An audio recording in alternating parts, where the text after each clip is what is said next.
Hello students. तो जैसा कि आप बोर्ड पे हेडिंग देख रहे हैं, पड़ी हुई है ट्रिग्नोमेट्री। ये हमारी ट्रिग्नोमेट्री की 13 क्लास होने वाली है। इससे पहले 2 क्लासेस में हम लोगों ने एग्जाम्पल्स पढ़े थे।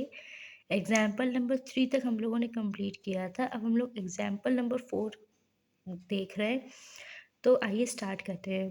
जैसे कि आप बोर्ड पे देख रहे हैं, लिखा हुआ एग्जाम्पल नंबर 4, एक समकोण त्रिभुज ए बी सी में एंगल बी समकोण है। यदि tan A is equal to 1 है तो सत्यापित करो 2 sin A into cos A is equal to 1 होगा। ये हमको प्रूफ करना है कि 2 sin A इंटू कॉस ए 1 होता है। एक समकोण त्रिभुज है। ये हमारा एक समकोण त्रिभुज बना हुआ है ए बी सी। समकोण त्रिभुज मतलब राइट एंगल ट्रायंगल, ये हमारा बना हुआ है। एंगल बी हमको समकोण दिया है, मतलब एंगल बी ये वाला हमको 90 डिग्री का दिया हुआ है। और क्वेश्चन में कह रहा है कि tan A is equal to 1 है, तो प्रूफ करो कि 2 sin A into cos A is equal to 1 होता है। तो आइए देखते हैं।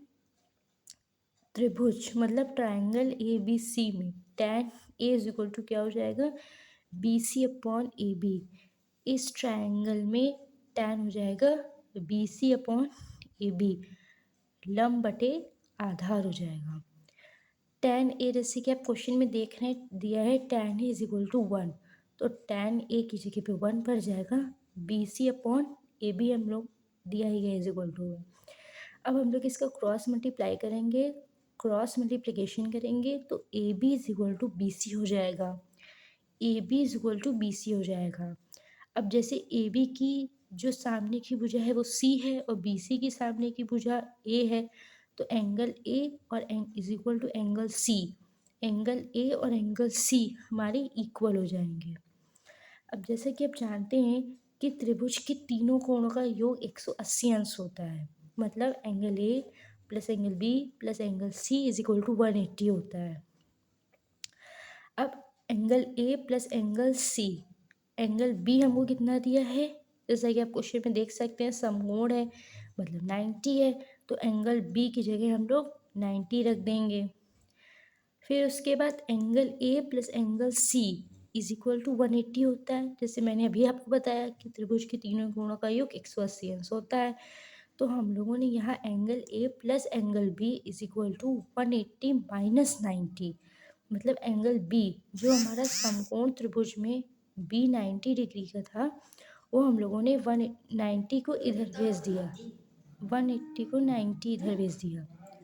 Angle A plus angle B is equal to 90 हो गया। 180 में 180 माइनस 90 करेंगे तो 90 आ जाएगा। एंगल सी जैसे अभी मैंने आपको बताया कि angle A is equal to angle C होता है, तो एंगल सी हम लोग एंगल सी की जगह पे एंगल ए पुट कर सकते हैं, तो angle A plus angle A is equal to 90।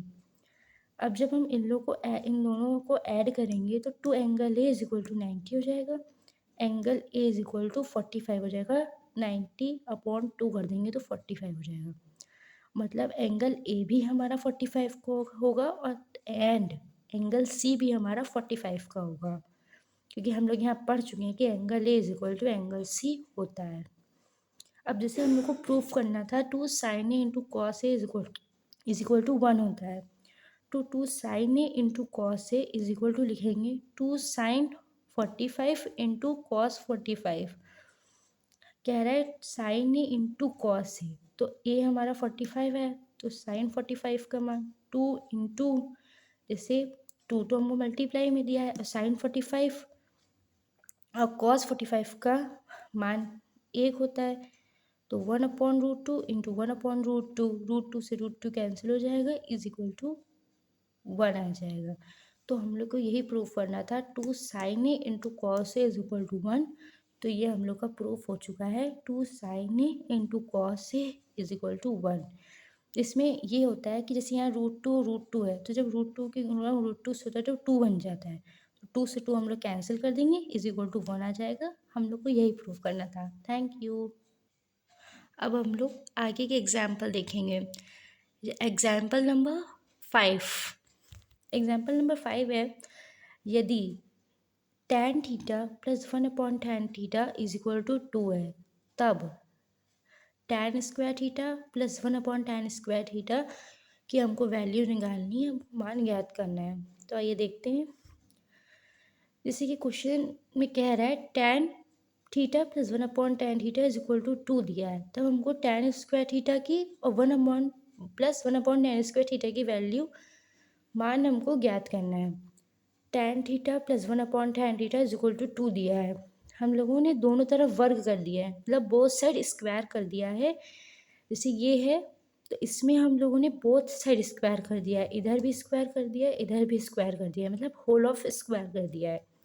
जैसे कि आप देख रहे हैं लिखा है tan theta plus 1/tan theta का whole of square is equal to 2 का होल ऑफ स्क्वायर। अब हम लोग इसमें होल स्क्वायर का फॉर्मूला खोल देंगे। तो tan square theta plus 1/tan square theta plus 2 tan theta into 1/tan theta. अब यहाँ 2 का स्क्वायर हमारा कितना होता है 4 होता है, तो 4 हो जाएगा। अब इसमें हमारा ये tan थीटा से tan थीटा कैंसिल हो जाएगा, फिर उसके बाद tan square theta plus 1/tan square theta plus 2 is equal to 4, ये हम लोग का बचेगा। जब हम लोग का ये कैंसिल हो जाएगा तो हम लोग का प्लस 2 इज इक्वल टू 4 बचेगा। अब tan square theta plus 1/tan square theta का मान हमको ज्ञात करना था, मान हमको निकालना था, इसका वैल्यू इसकी फाइंड करनी थी। तो हम लोग क्या करेंगे, ये जो 2 हमारा प्लस में है इसको हम लोग इधर भेज देंगे तो 4 - 2 हो जाएगा, और जब 4 - 2 होगा तो हमारी इसकी वैल्यू कितनी आ जाएगी, इसकी वैल्यू हमारी 2 आ जाएगी, 2 आ जाएगी इसकी वैल्यू। तो tan square theta plus 1/tan square theta की वैल्यू कितनी आई 2 आई, कितनी आई 2 आई। Thank you.